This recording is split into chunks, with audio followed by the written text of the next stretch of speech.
Well, we begin this brand new series, The Blessed Life, and it's based out of the book by Pastor Robert Morris. We have over 500 copies of this book available free of charge outside for you. And this is a series that as a church we do every usually 18 months to 24 months, we'll do this series. It was actually the very first series I taught here when I became the pastor of this church. And the reason we do this series so often is because there's nothing I've ever taught as a pastor of this church where more people on a regular basis, at least one person or two or three a week, will come to me and say, thank you for that series. Thank you for the book. It changed my life. It changed my life in so many different ways. I can't even begin to make a list of how this has impacted my life. It really is a life-changing series. And so I encourage you, if you have not read a copy of this book yet, pick up one today. Here's the deal. They're free because you've already paid for them. We took all the money you gave last week and went out and bought 500 books to invest back into you something that will absolutely change your life. And so you might as well use what you've already paid for because they're your books. And so, and honestly, everyone that's read this book has come to me and said, thank you. It really, it changed my mentality, my view set. It's made a difference in so many areas of my life. It's a short book. It's very, very easy to read. This book has sold millions of copies. It's translated in 30 different languages. Pastor Robert has been a great friend and kind of coach and mentor to me with the church here. I'm actually flying out this afternoon to spend a couple days with him in Dallas. He's training a number of pastors, and so we're going to go be with him for that this week. He's taught at the Bible college I go to, written books that we use as textbooks in our Bible college. Here's the thing about this book. This is the most successful book he's ever written. He made a decision because it was the first book he wrote that he'll never receive one penny of profit for this book. From day one, he gave all of the profits, all of the royalties of this book away. So the 500 books we just bought, he doesn't get one penny for any of those books personally. He gave all of it to the church.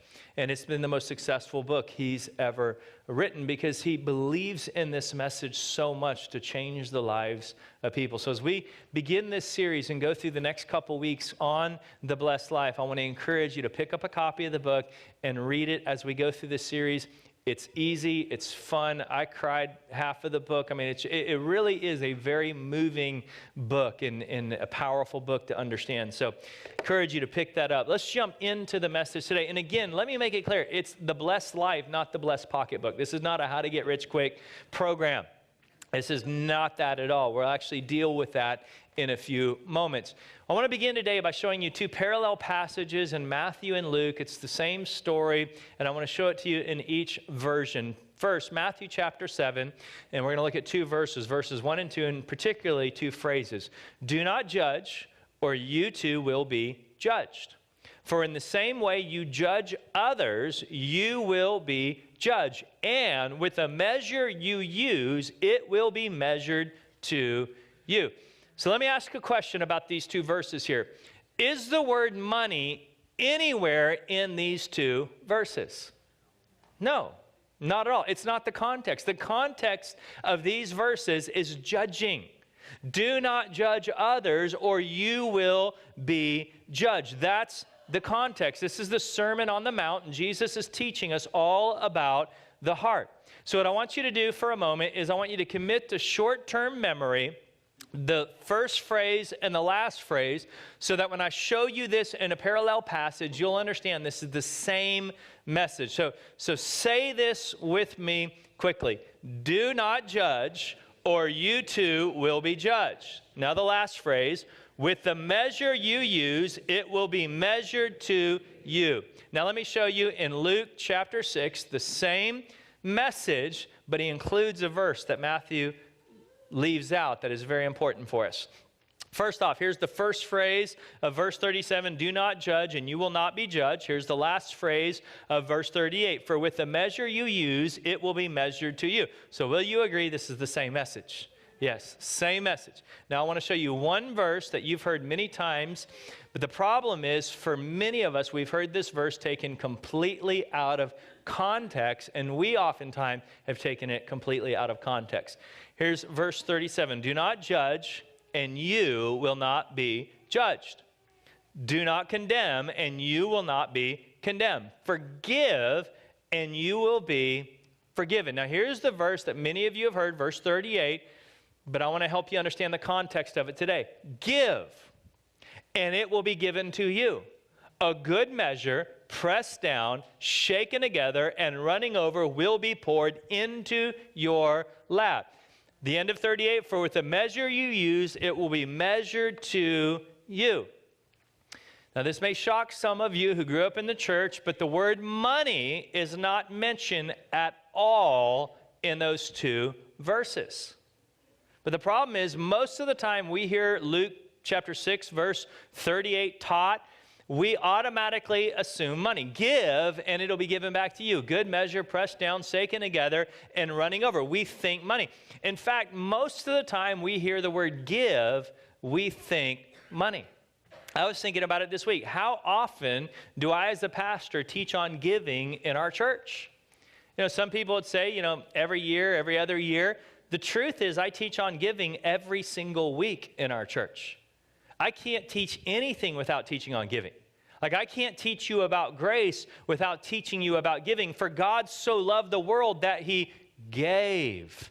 Like, I can't teach on marriage without teaching on giving. You can't have a healthy marriage if the husband and wife don't regularly give to one another time, energy, focus, attention. So giving is all throughout every single message we ever talk about here. The problem is we assume giving with money, and giving is much, much larger than just money. Giving is actually a heart issue. And so the title of today's message is It's All About the Heart. It's all about the heart. And here's what Jesus said about it. Your treasure is connected to your heart. He says, for wherever your treasure is, there your heart will be also. There's a string between our heart and our checkbook, or our heart and our bank account. Wherever our treasure is, there will our heart be also. And I know what people think. People, they often have this thought, all the church wants is my money. No. God is who wants your money, not the church. It's God that wants your money. And the reason God wants your money is because God wants your heart. And your heart is connected to your money. Jesus is the one that said it. If God ever gets our bank account, God gets our heart.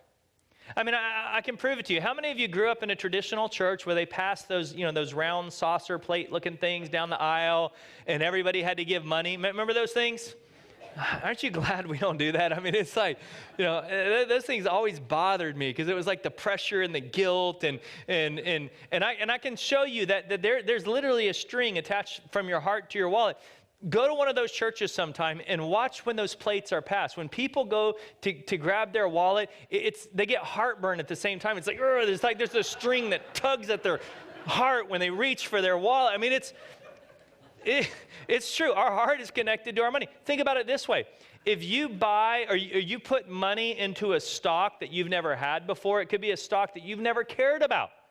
Soon as you put money into that stock, what begins to happen? Well, 2 or 3 times a day, you'll go onto the internet and see how that stock is doing. Why? Your heart gets very interested in it. Why? Because your money is in it. Like, you never cared about that stock before until you put money into it. Because Jesus said our heart is connected to our money. Now, I want to explain the context of what Jesus is saying here, because again, it's so often taken out of context. The context of the 2 passages we looked at is judging. It's judging. Jesus is saying, don't judge. Don't condemn. You need to forgive. And here's the thing. If you judge others, give judgment, and it will be given back to you. Good measure, pressed down, shaken together, will people judge you. For with the measure you judge other people, you will be judged. That's the context. Now, we know that we can apply this to anything in life because of the law of sowing and reaping.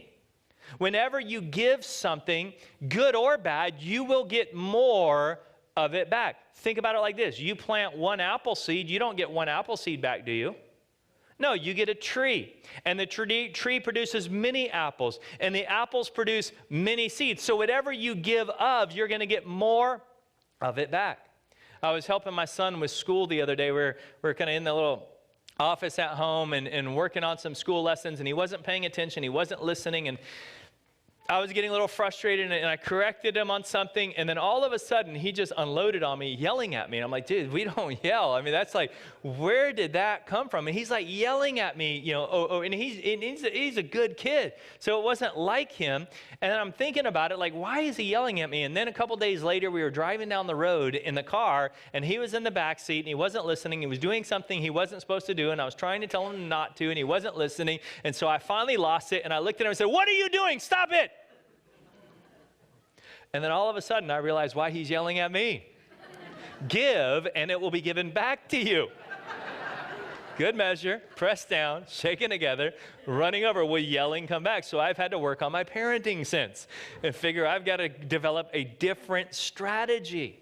Well, what Jesus is doing is he's dealing with issues of the heart. Now I want you to see how God deals with the very same issue of the heart. How do we become generous? I'm going to show you 4 things today out of Deuteronomy chapter 15, and we're going to look at how God deals with the issues of the heart.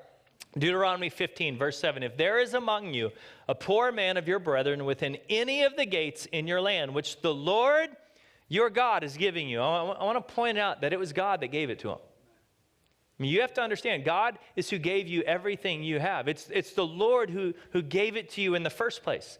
You shall not harden your heart, nor shut your hand. Again, it's the same thing of what Jesus just told us. Wherever your treasure is, there your heart will be. God is saying your heart and your hand are connected. In this context, the hand meaning your possessions, your stuff, your resources, your money. He's saying you should not harden your heart by shutting your hand, by not being generous from your poor brother, but you shall open your hand wide to him and willingly. This word willingly means it's a condition of our heart. Willingly lend him sufficient for his need, whatever he needs. God is instructing us to be generous here. He is a generous God, and he is asking us to be generous. I'm going to give you 4 things to help you work on your generosity, because the goal is to be like Christ, isn't it? Like we are children of God, and we want to look like the Father. And the Father is very, very generous, and he wants his kids to look like him. So let me give you 4 things to work on it. First is you got to deal with the selfish heart. All of us are born selfish. We're born that way. It's the sin nature we're born with. Look at the very next verse, verse 9. Beware lest there be a wicked thought in your heart. A wicked thought in your heart, saying, the 7th year, the year of release is at hand, and your eye be evil against your poor brother, and you give him nothing, and he cry out to the Lord against you, and it become sin among you. God says selfishness is wickedness, and it leads to sin in our life. You have the wicked thought in your heart, and you don't give to your brother in need. That is wickedness, and that is sin. Now, let me explain the context of this. God implemented an economic system in Israel at this time where every 7th year, all debts were canceled. All loans were forgiven every 7 years. So whether you had a mortgage or car payments or credit card debt, every 7th year it was wiped out and everyone in the land became debt-free. How many of you would love to re-implement that system in America today?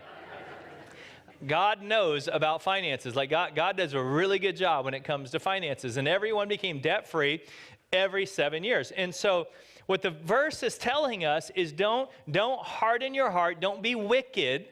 Don't be selfish. When your brother comes to you and you're thinking to yourself, wait a second, it's almost the 7th year. So imagine somebody comes to you and it's 6 months away until the 7th year. 6 months away, and they ask you for help. They ask you for a loan, and you think to yourself, I don't want to loan him the money right now because he only has 6 months to pay me back. And if he doesn't pay me back in 6 months, it's forgiven.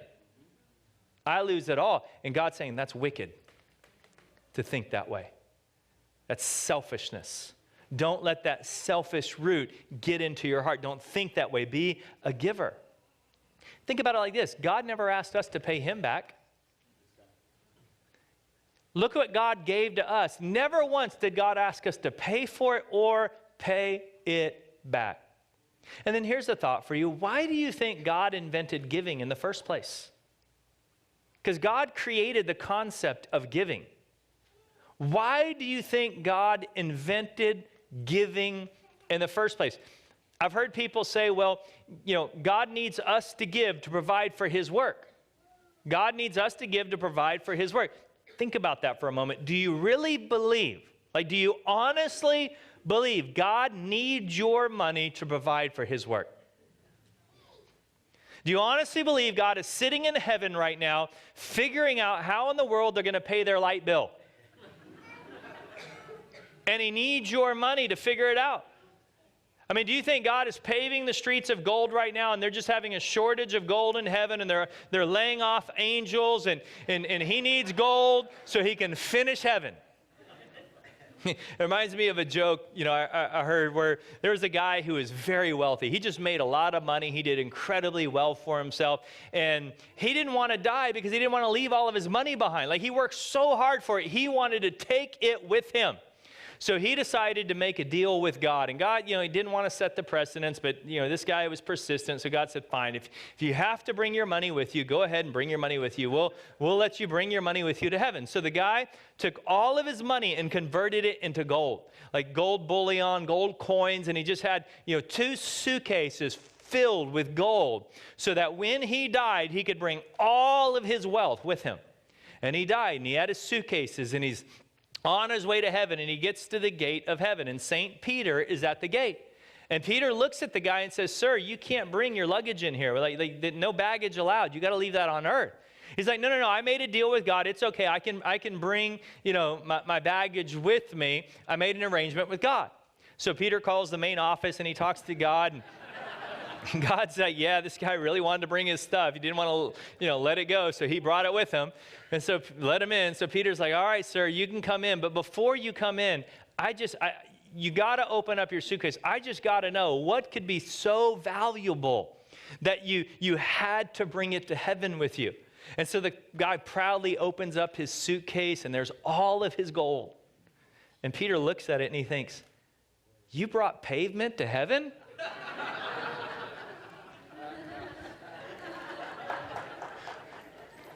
Kind of puts it in perspective, doesn't it? See, here's the thing. Giving is not for God's sake. That's what many of us miss. Giving is not for God's sake. It's for our sake. Giving deals with the selfishness and the greed in our lives. And here's the thing about greed. Greed is the only sin you don't know you have. Jesus said greed blinds you to of it. You can't see it when you struggle with greed. It's the only sin you're blind to, Jesus said. And I can prove it. I've been in ministry for over 20 years now as a pastor. 20 years as a pastor. I've heard people confess to me things I didn't even know were possible, like sin that was just things I could never even repeat on this stage. Do you know what I've never heard in 20 years? I've never had one person come to my office and say, Pastor, I need you to pray with me. I'm struggling with greed. I've never heard anyone say that. And yet, I think all of you would agree one of the biggest problems with our society is greed. Well, how come I've never heard anyone confess that sin? Here's the reason. As long as you know one person in your life, just takes one, that you know who you consider to be greedier than you automatically assume you don't struggle with greed. That's the reason. And greed damages us. Greed is the very reason I cannot stand all of the preaching on television about money. Like that whole prosperity gospel on television, give and you'll get, give and you'll get, give and you'll get. The reason I can't stand it is because it works selfishness back into your life. That whole message, the problem, it doesn't help us become generous. The problem is it works greed back into our life. It actually encourages our greed. Give and you'll get, give and you'll get. I can't imagine God sitting in heaven thinking to himself, I'm so glad that my kids are finally getting a revelation of getting. They're becoming such great getters. No, God wants us to be givers. It's all about being a giver. Selfish people, and I think you know this, they're the most miserable people around. Nobody likes to spend time with a selfish person. But generous people, they're the most life-giving, the most fun people to be around. So the first thing we've got to do is we've got to deal with the selfish nature that we're born with. Here's the second thing. We got to deal with a grieving heart. You have to deal with a grieving heart. And I'm shocked that God has to use the word grief in regards to our money. I'm shocked. Like, I can understand the word grief when it comes to losing a loved one, losing somebody that you care about deeply. But the fact that God uses the word grief in regards to our, look at the next verse. You shall surely give to him, and your heart should not be grieved when you give to him. You shall give to him, and your heart shall not be grieved. Why? Because for this thing, what thing? Giving generously. The thing he's talking about is giving generously. The Lord your God will bless you. When you become generous, the Lord your God will bless you in all your works and in all to which you put your hand. Meaning, God will bless your marriage, God will bless your family, God will bless your kids, God will bless your career. God will bless all that you do. When you learn to develop a generous life, God is saying, if I can ever get your heart to change, I'll bless everything that you do. You know, it's amazing to me how many Christians, people who believe in God, can have faith. They can trust in God for the eternity of their soul. I want you to think about the weight of this. You can trust in God for millions and millions of years of your soul in heaven or hell. Have that level of faith, yet struggle trusting God with biblical finances here on earth. You ever thought about it that way? Like I can trust God with something so important as my soul for all of eternity, yet I wrestle with him over biblical finances here on earth. And let me expose Satan for a minute. One of my jobs as a pastor is to show you how Satan works. You know, Paul says, do not be unaware of his schemes, and so I want to make you aware. Here's how Satan works. Selfishness attacks us before we give. Selfishness tells you can't afford to do that. You can't give. You can't be generous. Grief attacks us after we give. How many of you have ever made a commitment, given something, done something significant, and then as soon as you've done it, something breaks down? The water heater breaks down, the car breaks down, something bad happens, and then all of a sudden you've got the grief of, oh, I can't believe we just did that. You know, I just had this thought that just came to my head. I'm going to lunch after service, and I don't have any money on me at all. I don't know. What's that? What are you doing, Walter? Thank you. Look at that. Wow, Walter, that was nice of you. $100 and some change. That was great. I'm going to start saying my thoughts more often. I don't know. Thank you, Walter. Let's move on. Do you know why Walter just gave me $100? I'll tell you why. Because right before church began, I gave him $100, and I told him to give it to me. That's why. And so, Walter, are you experiencing any grief right now? Like, are you like struggling emotionally, like need therapy because you just gave me $100? No, he doesn't have any grief at all. Do you know why he's not struggling with grief right now?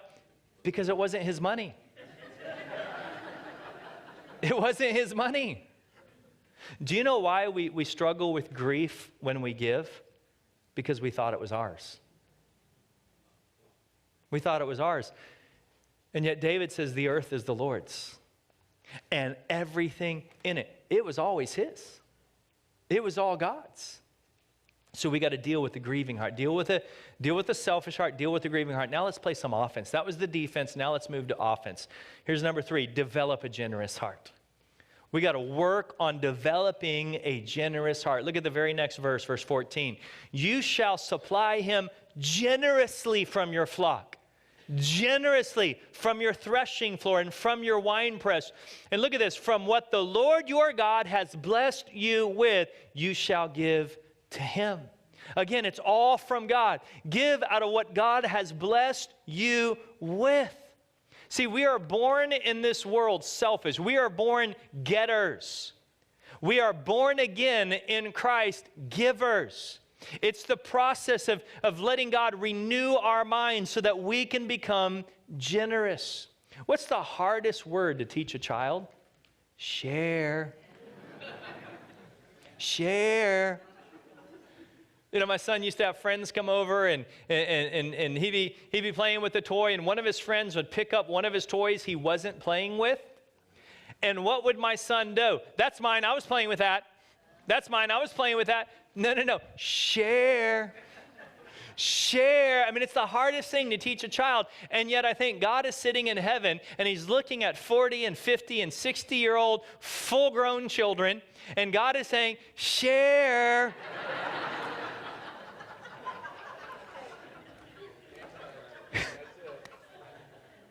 You know, we read Luke 6, 37 and 38. Let me show you the verses that precede those verses so you can get the drift of what Jesus is trying to say.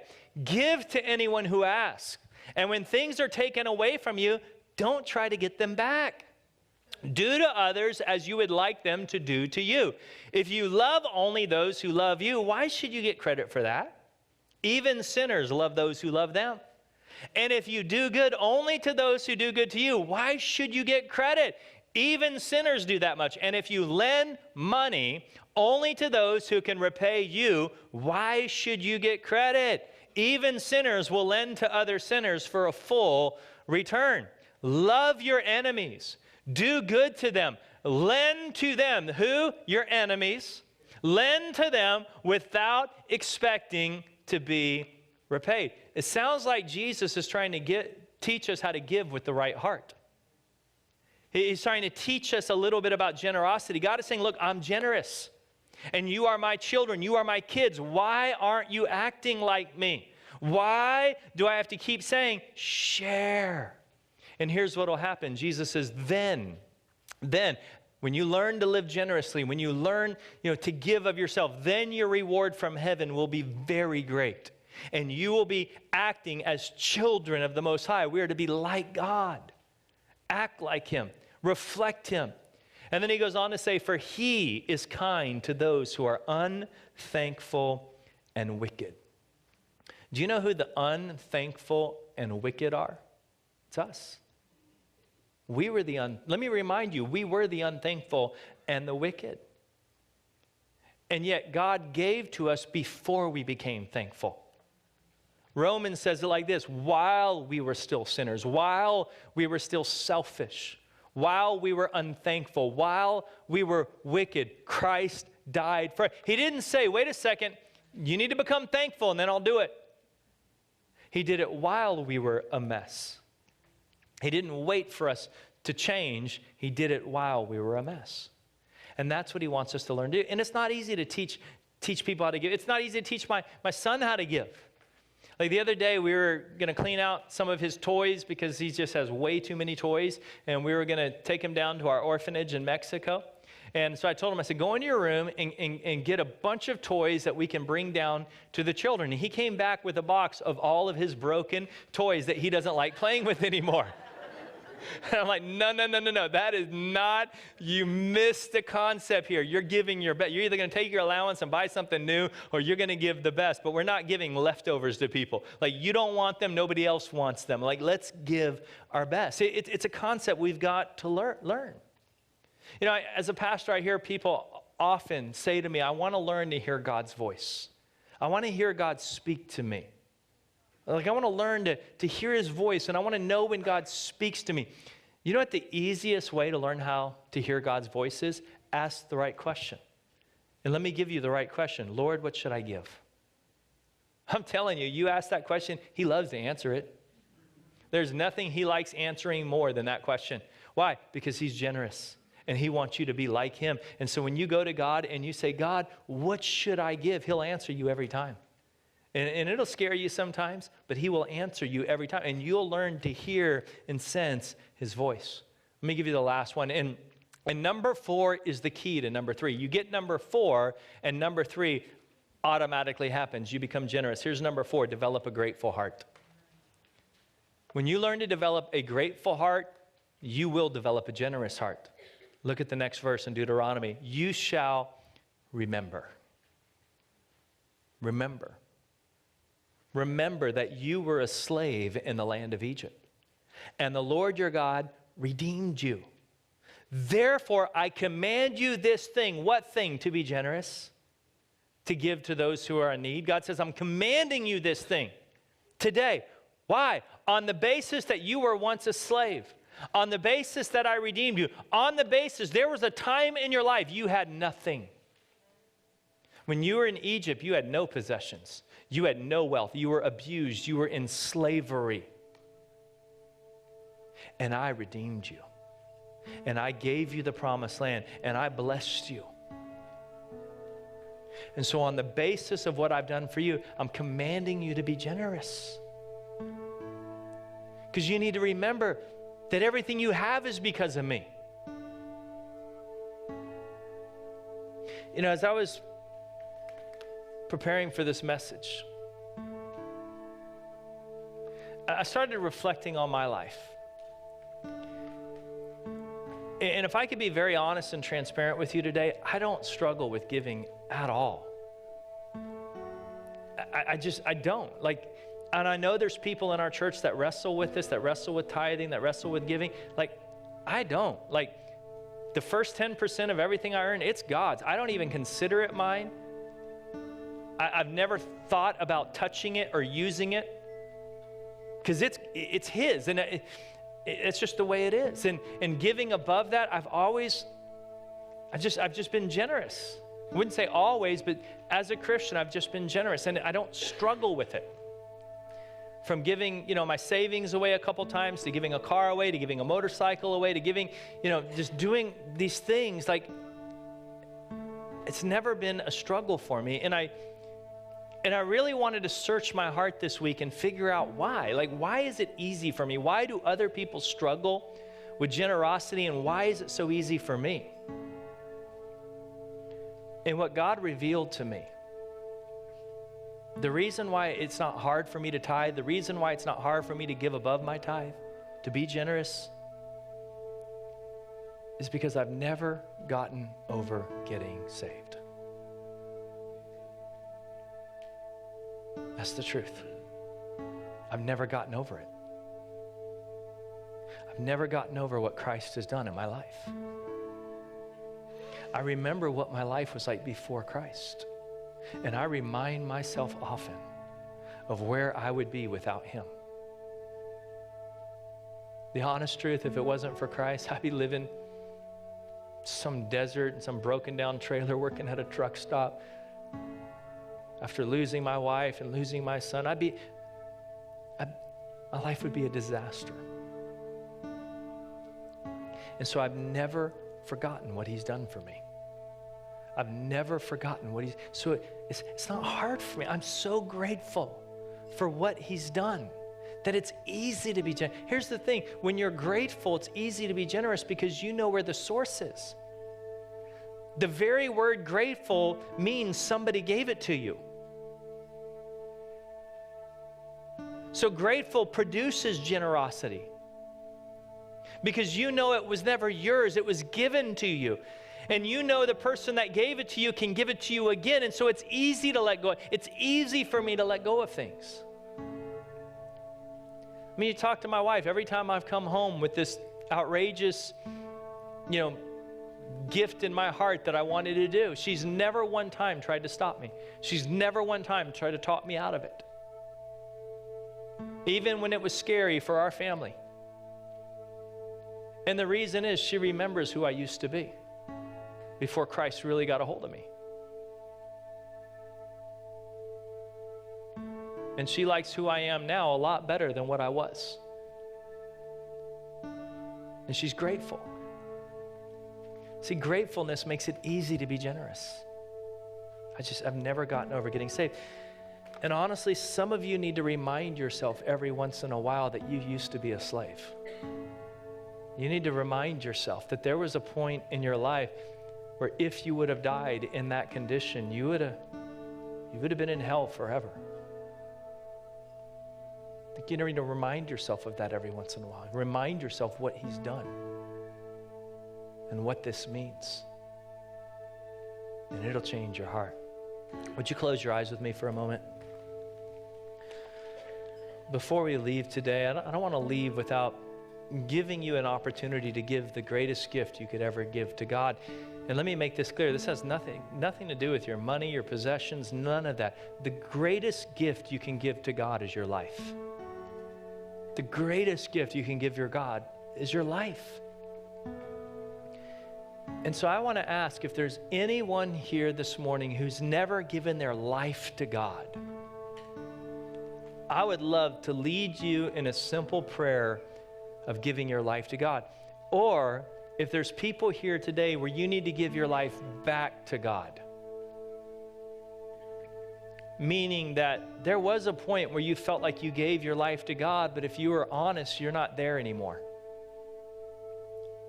And it could be a number of reasons. Maybe you went through a tragedy and you just kind of walked away from God. Maybe you got hurt in church and walked away from God. Maybe you fell into a sin or addiction and it pulled you away from God. Maybe it was just life. Maybe you just got caught up in your job and money and family and everything else that you just got so busy and you drifted away from God. I want to ask that you come back to God today, and I would love to lead you in a prayer of giving your life back to him this morning. So if you're here today and you'd like to give your life to God for the very first time, or you need to give your life back to God today, I'd like to pray with you. I'm not going to ask you to stand up. You don't have to walk down to the front, and you don't have to pray this out loud. Here's the thing. God will listen to your heart today. This is a prayer from your heart, and God will listen to your heart today. So if you're here and you'd like to join me in that prayer, with every eye closed for a moment, just so that I know who's going to join me today, would you very quickly just slip up your hand, and then you can put it back down so that I know who's praying with me. Thank you, thank you, thank you, thank you, thank you, thank you, thank you, thank you. I appreciate those hands. Thank you, I see that, thank you. You can put them back down. Thank you.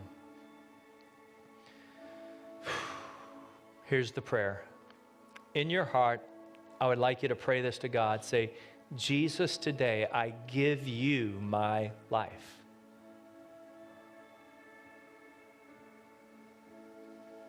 Jesus, I admit that I'm lost and a sinner without you.